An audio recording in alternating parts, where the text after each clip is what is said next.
Money. We spend our entire lives chasing it, worrying about it, dreaming of it. But here is the truth: how much money you make often matters less than how you think about it. Two people can have the same amount of money, and yet one will feel secure and happy while the other feels empty and anxious. Why? Because money is not just numbers, it's psychology. And unless we learn how to master our emotions, our fears, our desires, money will always control us instead of the other way around. Welcome to The Psychology of Money by Morgan Housel, an exploration of how human behavior shapes financial success. This isn't a book about stock tips, complex formulas, or secret hacks to get rich. Instead, it's about the timeless truths that explain why people make money mistakes, why greed takes over, why luck matters more than we admit, and why contentment is the real form of wealth. In these chapters, you will hear powerful stories of billionaires who lost everything, janitors who quietly became millionaires, and ordinary people whose choices reveal extraordinary lessons. Each chapter is short, simple, and packed with wisdom, showing you that financial success is less about knowledge and more about behavior, patience, humility, and control. So, as you listen, don't just think about money. Think about yourself. Think about your fears, your dreams, your definition of enough. Because in the end, how you think about money is really how you think about life. Chapter 1: No one is crazy. When it comes to money, what looks foolish to one person may feel perfectly sensible to another. That's because financial decisions are not made in spreadsheets, they are shaped by life experiences. Morgan Housel explains this with a simple contrast. Imagine someone who grew up during the Great Depression of the 1930s. For them, money means safety. They will save obsessively, avoid debt, and distrust risk. Now, picture someone who grew up in the 1990s, when markets were booming and opportunities felt endless. That person might see investing as exciting, believe risks pay off, and carry more optimism. Both people are acting rationally based on the world they experienced. To each other, though, they may look crazy. That's the point. No one is actually crazy. We are all simply playing the money game with the cards life has dealt us. Very few of how we think about money comes from textbooks. Most of it comes from what we have lived through: our family habits, job markets, inflation, crashes, or windfalls. Two equally smart people can see money in opposite ways. One swears debt will ruin your life, another insists debt is useful leverage. Neither is wrong, they are just shaped by different past. The lesson is humility. Instead of judging, we need to understand. Behind every saver, spender, risk taker, or worrier lies a story. A saver may carry the memory of loss. A spender may be guided by the belief that life is short. Money, then, is less about numbers and more about stories, personal, emotional, and unique. And remembering this can change how we see others and even ourselves. No one is crazy. We are all just products of the financial worlds we have lived in. Chapter 2: Luck and Risk. Money stories are never just about skill, they are also about luck and risk, two invisible forces we often forget. Take Bill Gates. He became the richest man in the world and a symbol of genius entrepreneurship. But behind that brilliance was also an extraordinary stroke of luck. As a teenager in the 1960s, he attended one of the very few high schools in America with a computer. Out of thousands of schools, his had one. Without that access, Gates himself admitted, Microsoft may never have happened. Now look at Kent Evans, Gates' childhood friend. Evans was just as smart, ambitious, and driven. He could have built a career alongside Gates, maybe even helped shape Microsoft. But he died in a mountaineering accident as a teenager. The difference between Gates and Evans wasn't intelligence, it was risk and luck playing opposite roles. This is how life works. We like to believe success is earned and failure is deserved, but reality is more complicated. Some people achieve greatness with skill, but also because they were born at the right time, met the right people, or simply avoided tragedy.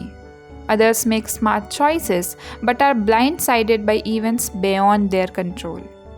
The lesson isn't to dismiss hard work, it is to stay humble. When you succeed, give luck some credit. When you fail, don't assume you are doomed. And when judging others, remember the line between triumph and disaster is thinner than we think. Luck and risk are the siblings. They move together, shaping lives quietly but powerfully.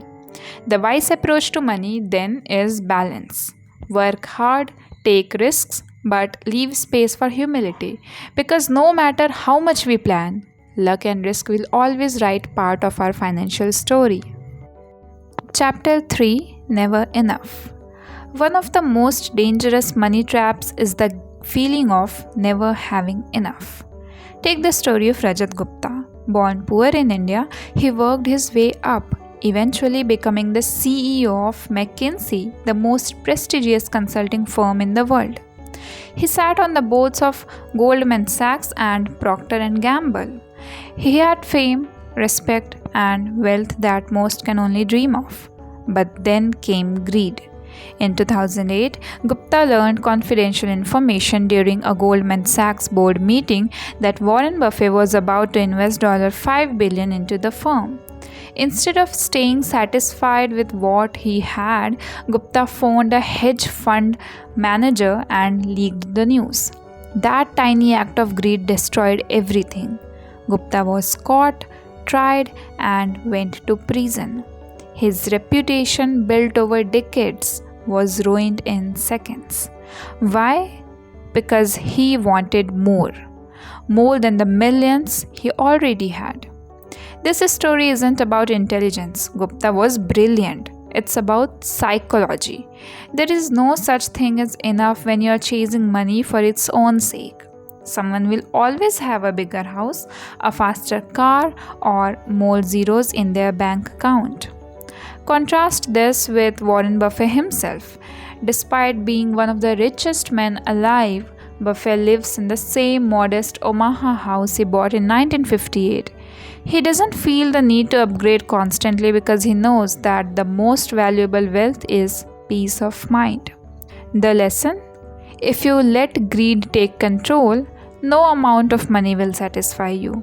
But if you decide what enough means to you, you will always feel rich. Money without contentment is a recipe for misery. True wealth isn't having everything, it's knowing when to stop. Chapter 4: Confounding Compounding. Compounding is the closest thing to magic that exists in finance. But the problem is, our brains aren't wired to truly grasp how powerful it is. Take Warren Buffett again.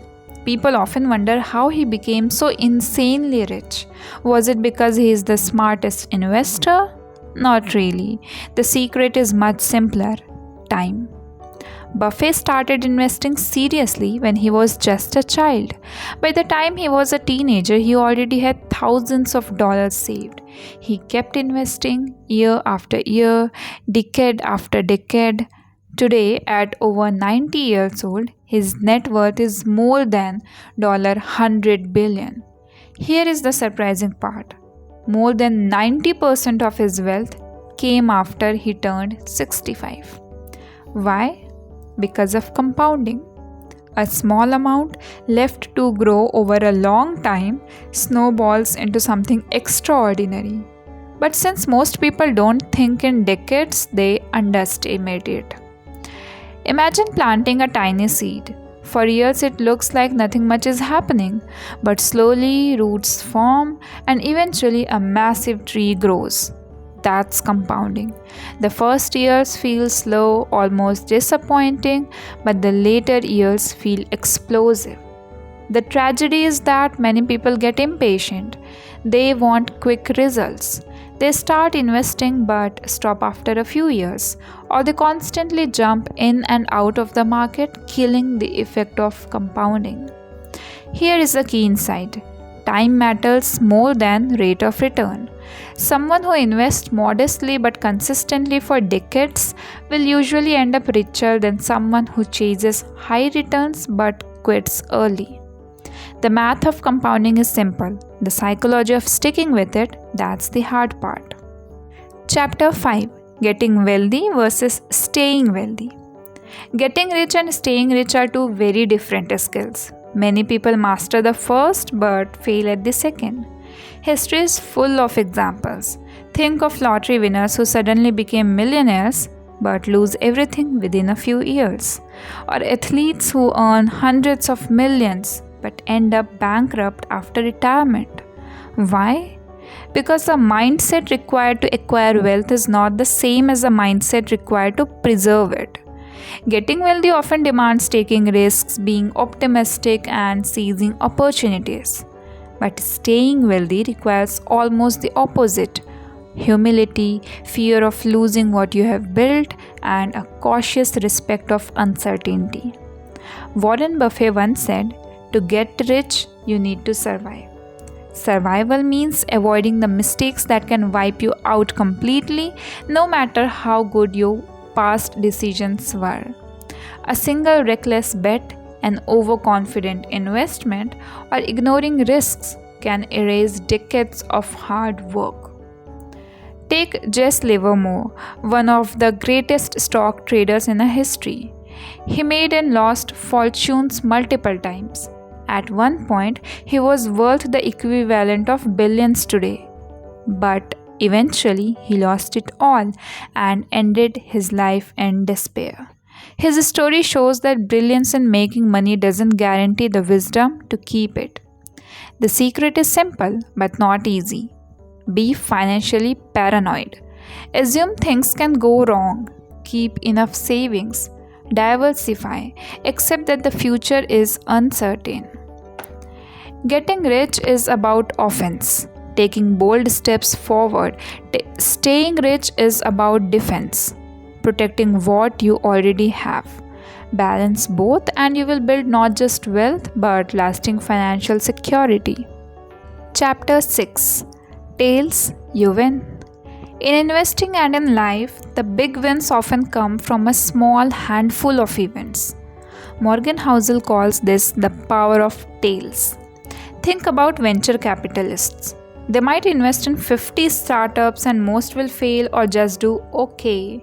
But one or two, like Facebook, Google, or Amazon, will succeed so massively that they cover all the losses and bring unimaginable returns. Those rare, extreme outcomes, the tails of probability, drive most of the wealth.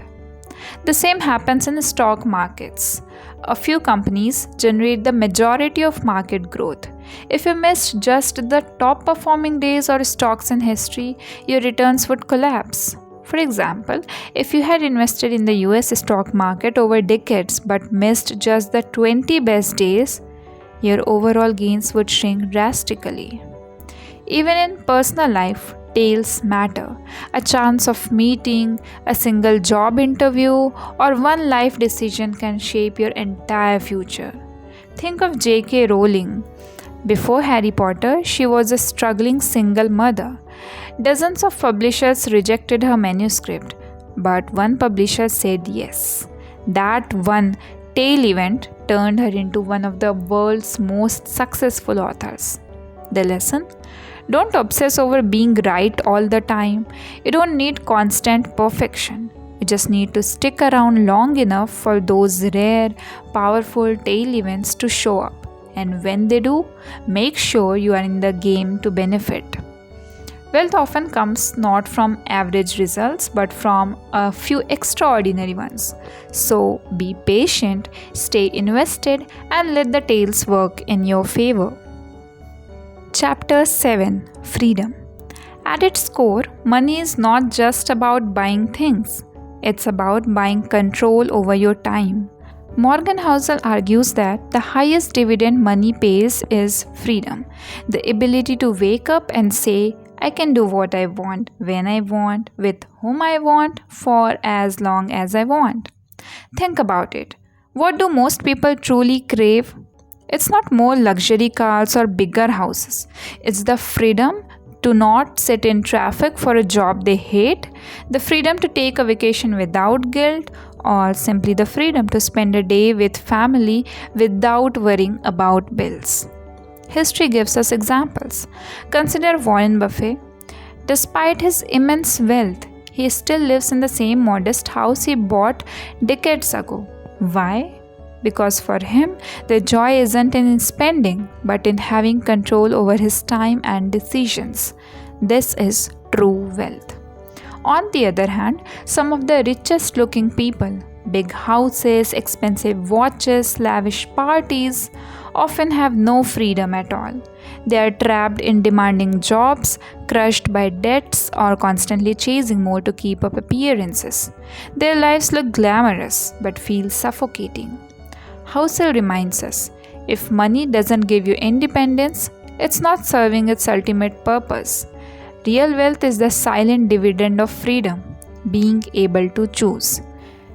So, when you think about money goals, don't just measure them in terms of possessions. Measure them in terms of how much control over your life you are gaining. Because in the end, freedom is the highest form of wealth. Chapter 8: Man in the Car Paradox. Imagine you are walking down the street and you see someone driving a sleek luxury car.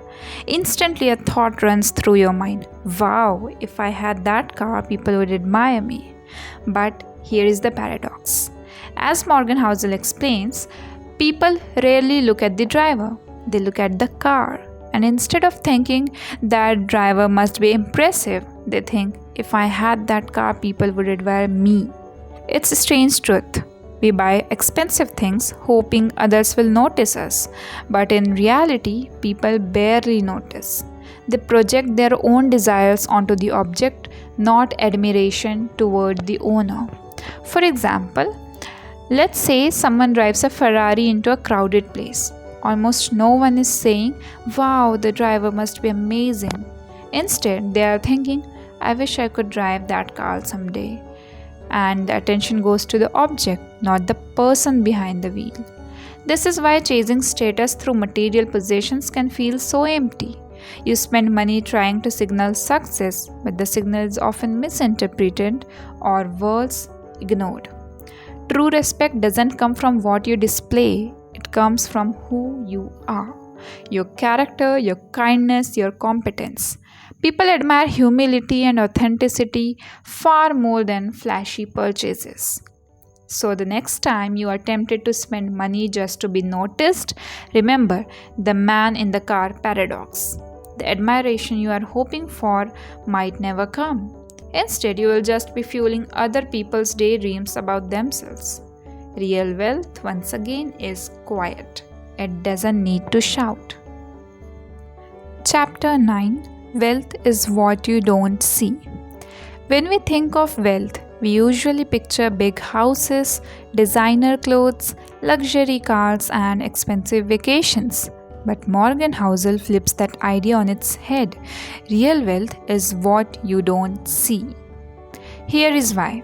When somebody buys a $200K car, what they actually have left is $200K less in wealth. The shiny object is visible, but the money that made it possible is gone. What's invisible is the savings, the investments, the quiet assets sitting in the background, growing silently. Think about Warren Buffett. Despite being one of the richest men in the world, as mentioned earlier, has lived in the same modest house.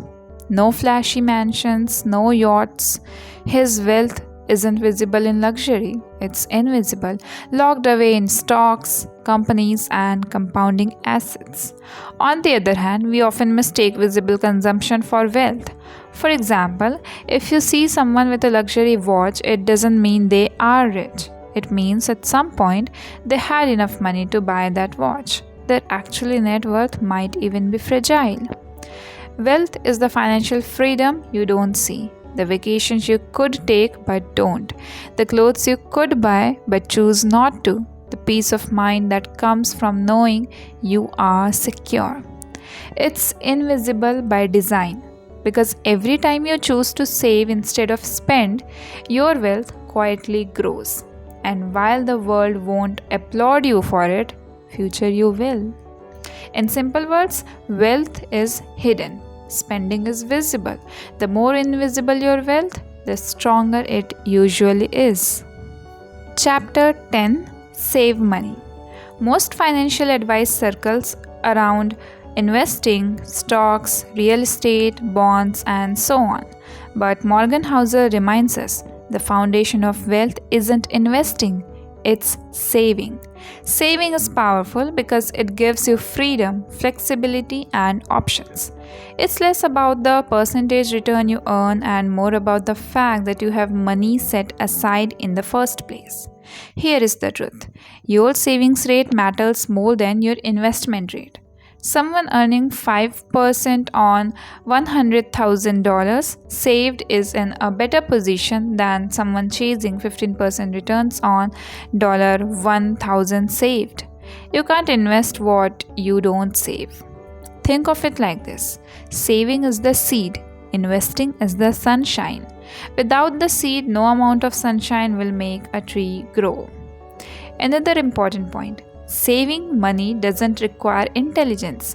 You don't need a degree in finance or to follow the stock market daily. It's about lifestyle choices.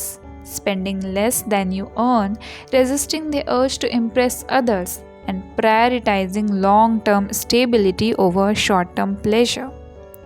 Housel also notes that people save for different reasons. Some want to retire early, others want a safety net, some just want peace of mind. Whatever the reason, saving buys time and control. It's not about being cheap, it's about creating choices for your future self. So instead of asking where should I invest, ask first how much can I save? Because the habit of saving is the bedrock of wealth, no matter how the markets move. In the end, saving money is the gap between your ego and your income. The bigger that gap, the more secure your future becomes.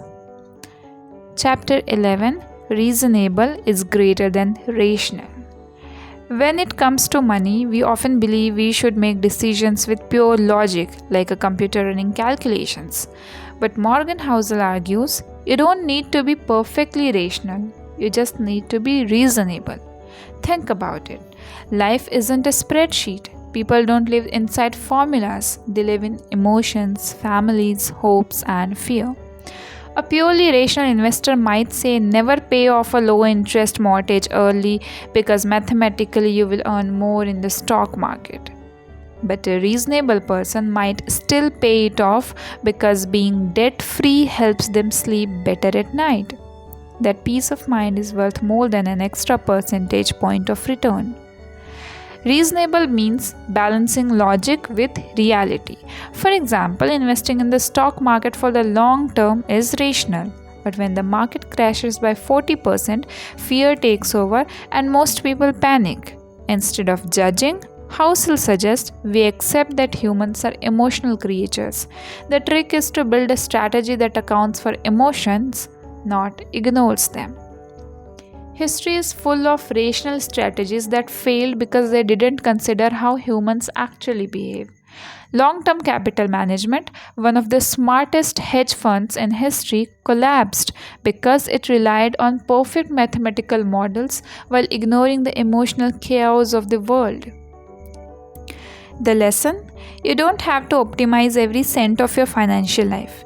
It's okay to do things that aren't strictly rational, like keeping extra cash for emergencies, even if inflation eats at it, or diversifying your investments instead of betting on the highest return option. These choices are reasonable and they keep you invested for the long run.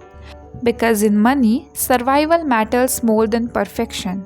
And it's the reasonable investor, not the purely rational one, who stays in the game long enough to build real wealth. Chapter 12, Surprise. The biggest risk in finance are rarely the ones we see coming. They are the ones that catch us by surprise. Think about history. In 2001, it wasn't just the dot-com crash that shocked the world. It was 9/11. In 2008, the financial system nearly collapsed, not because housing prices dipped, but because the entire banking system was far more fragile than anyone realized. In 2020, nobody predicted that a virus would shut down the global economy within weeks. The lesson Morgan Housel emphasizes is this: the future will surprise us again and again. People are very good at preparing for yesterday's problems, but not tomorrow's. We prepare for another 2008 crash, but the next crisis will almost certainly look different. That's why he suggests building flexibility into your financial life. Don't plan as if you can predict everything. Plan as if you know something unpredictable will happen. Keep some margin of safety. Save more than you think you will need. Diversify instead of betting on one outcome. Here is an example. Airlines before 9/11 had no idea that terrorism would ground flights worldwide. Banks before 2008 didn't realize how fragile mortgage-backed securities were. Investors before 2020 didn't imagine the whole world staying indoors. The common thread: everyone was blindsided. It doesn't mean you should live in fear. It means you should live with humility. Accept that surprises are part of life. The stock market will shock you. Careers will take unexpected turns. Economies will face new threats. You don't have to know what the surprises will be. You just have to know they will come. And if your financial plan assumes you will never be surprised, you are already in danger. Chapter 13, Room for Error. Imagine walking a tight rope 100 feet above the ground. Would you feel safer if there was a safety net below you? Of course. That's what Morgan Housel means by room for error. In money and in life, things rarely go exactly as planned. We make forecasts, set goals, and create strategies, but reality has its own ideas. A margin of safety is the buffer that protects you when things go wrong. Think about it. If you spend every dollar you earn, one small emergency can wreck your finances. But if you save, say, 10 to 20% of your income, you have built a cushion. If your investment plan assumes a 10% return every year, you are setting yourself up for disappointment. But if you plan around 5% returns, you will be pleasantly surprised when things go better. One powerful example is Warren Buffett again. Despite his brilliance, Buffett doesn't invest in business with razor-thin margins or fragile models. He looks for companies that can withstand mistakes, downturns, and surprises. His entire philosophy is about building in redundancy, extra space for when things don't go perfectly. Room for error doesn't just apply to investing, it applies to careers, health, and relationships. The people who thrive over time are those who accept they are not perfect, that they will make mistakes, and that the world will throw curveballs. They design their lives with wiggle room. Housel puts it beautifully. The most important part of every plan is planning on your plan, not going according to plan. That's the essence of resilience. It's not about being right all the time. It's about being able to survive being wrong. Chapter 14, You Will Change. One of the most overlooked truths in life is this: we are not the same people we were 10 years ago, and we won't be the same 10 years from now. Yet, when making financial plans, we often assume that our future self will want exactly what we want today. Morgan Housel calls this the illusion of permanence. We think our goals, values, and desires are fixed, but they aren't. They evolve.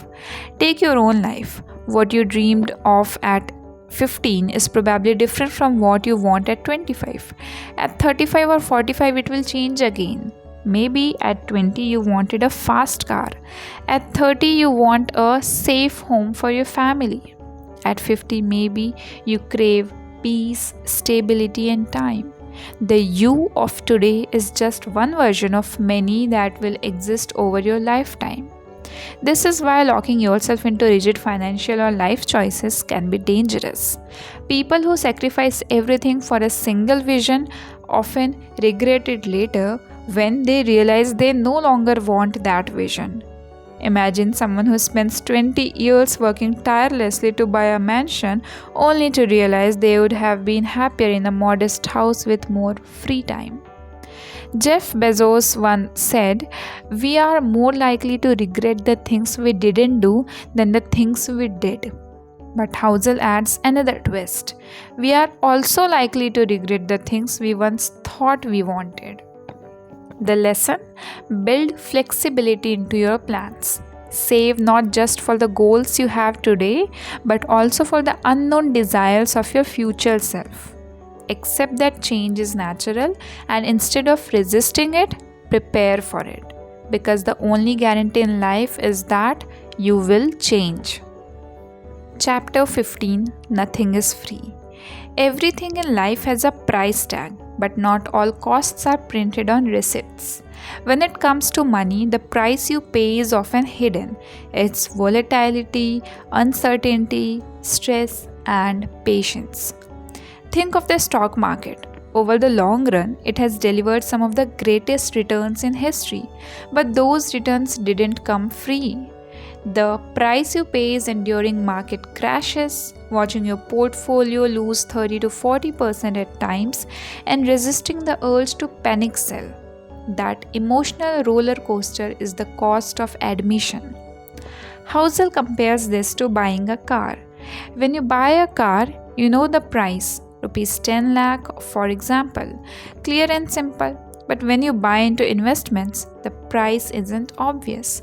The price is staying invested through uncertainty, listening to bad news, or watching your net worth dip temporarily. Many people want the returns but don't want to pay that invisible fee. The danger comes when we confuse price with penalty. Price is what you pay willingly for something worthwhile. Penalty is punishment for a mistake. Market volatility is not a penalty, it's the price of admission for long-term wealth. Imagine someone who quits investing every time the market crashes. They are avoiding the price, but in doing so, they miss the reward too. On the other hand, those who understand this hidden cost and accept it as normal are the ones who stay long enough to benefit. In life too, nothing is free. The price of success may be sleepless nights, the price of freedom may be years of saving, the price of knowledge may be long hours of study. The question isn't whether there is a cost, it is whether you are willing to pay it. Chapter 16: You and Me. One of the most overlooked truths about money is that we are all playing different games. What looks like a smart decision for one person might be a disaster for another because their goals, timelines, and risks are completely different. Think of it this way: a day trader who buys and sells stocks within hours is playing a very different game than a retiree investing for stability. If you copy the trader's moves without realizing their time horizon, you might end up taking risks that doesn't suit you at all. Housel gives the example of lottery winners or tech startup founders. To them, swinging for huge gains might make sense. They only need one lucky shot to change their lives forever. But for someone saving for their child's education, that same strategy could be reckless. The stock market especially highlights this clash of games. When you see headlines like investors panicking and selling, remember, those investors might be hedge funds playing a short-term game. If you are playing a 30-year retirement game, reacting to their moves is like a cricket batsman changing his shot mid-game just because a chess player moved their queen. Totally different rules, totally different goals. The key lesson is to define your own game. Ask yourself, what am I investing for? What is my timeline? What risk can I tolerate? Once you know your game, you will stop copying others blindly. Money isn't just about numbers, it's about personal context. And peace of mind comes from realizing you don't need to play by anyone else's rules. Chapter 17. The Seduction of Pessimism. Optimism often sounds like wishful thinking, while pessimism sounds like wisdom. That's why, when it comes to money, bad news spreads faster than good news. Think about it. If someone says the market will grow over the next decade, it sounds boring. But if they say a crash is coming tomorrow, suddenly everyone pays attention. Fear is more urgent than hope. Morgan Housel points out that in finance, pessimism is more seductive because losses hurt more than gains feel good. Psychologists call this loss aversion. If you lose rupees 100, the pain is about twice as strong as the happiness of gaining rupees 100. So when someone warns you of danger, you are wired to believe them. History shows that long-term optimism has been right more often than short-term fear. The recessions, pandemics, and crashes. Yet, every step of the way, there were pessimists predicting doom. Housel gives the analogy of progress being like compound interest. It grows slowly but powerfully. Problems, on the other hand, happen quickly and dramatically, like a sudden crash or crisis. That's why negative headlines dominate. But just because problems are louder doesn't mean they would last longer. The lesson? Don't be blinded by the seduction of pessimism. Yes, risks are real, but optimism, when grounded in history and patience, is usually the smarter bet. As Housel writes, optimism is the best bet for most people because the world tends to get better for most people most of the time. Chapter 19. All Together Now.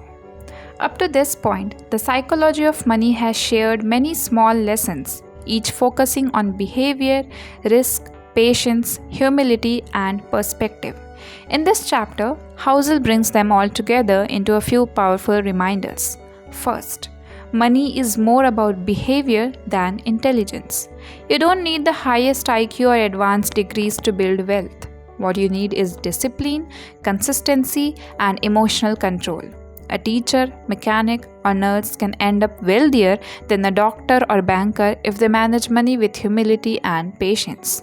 Second, save like a pessimist, invest like an optimist. Saving assumes that bad things can and will happen.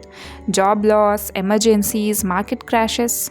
Investing assumes that over the long run, progress wins, businesses grow, technology advances, and economies recover. You need both attitudes working together. Third, room for error is everything. The future is uncertain, so having extra savings, backup plans, and flexible goals can protect you when life surprises you. Many people fail not because their plan was bad, but because they had no margin of safety when things went wrong. Fourth, wealth is hidden. Don't chase appearances. Don't try to match lifestyles. True financial success often looks boring. People quietly saving, investing, and avoiding unnecessary risks. Finally, remember that money's greatest value is freedom. Not luxury, not status, not showing off, but the ability to control your time and live life on your own terms. When you put all these lessons together, they create a mindset, one that values humility, patience, balance, and long-term thinking. It's not about beating others, it's about building a life that feels secure and meaningful. Chapter 10. Confessions. In the final chapter, Morgan Housel opens up with personal honesty. After teaching lessons throughout the book, he admits he doesn't always follow them perfectly himself. This is important because money isn't about perfection, it's about awareness and continuous adjustment. He explains that his family's financial choices are deeply personal and they don't always maximize profit. For example, Housel and his wife paid off their mortgage early, even though mathematically they might have earned more by investing that money elsewhere. Why? Because peace of mind was more valuable to them than squeezing out a slightly higher return. He also shares that they keep more cash than most people recommend. Again, not because it's the smartest financial move on paper, but because it gives them security, confidence, and flexibility when life throws surprises. The confession is this: everyone's relationship with money is unique. What feels right for one person may feel wrong for another, and that's okay. The point of money is not to blindly follow rules, it's to serve your life. The chapter closes with a reminder that financial success is about behavior, humility, and self awareness. You don't need to be the smartest investor. You just need to avoid big mistakes, stay patient, and make choices that help you sleep peacefully at night. In the end, The Psychology of Money is not a book about becoming rich, it's a book about becoming wise. And wisdom with money means knowing what enough looks like for you and living in a way where money supports happiness, freedom, and peace of mind. And that brings us to the end of The Psychology of Money. If there is one truth that echoes through all these stories, is this: money is a tool, not the destination. True wealth isn't measured in numbers. It's measured in freedom, peace of mind, and the ability to live a life that feels meaningful to you. So don't compare. Don't chase endlessly. Don't let greed or fear decide for you. Instead, define what enough means for your life. Build habits that protect you from your worst impulses. And remember, getting rich is one thing, staying rich is another. Carry these lessons with you, not just in your wallet but in your heart. Because when you master the psychology of money, you don't just change your finances, you change your entire life.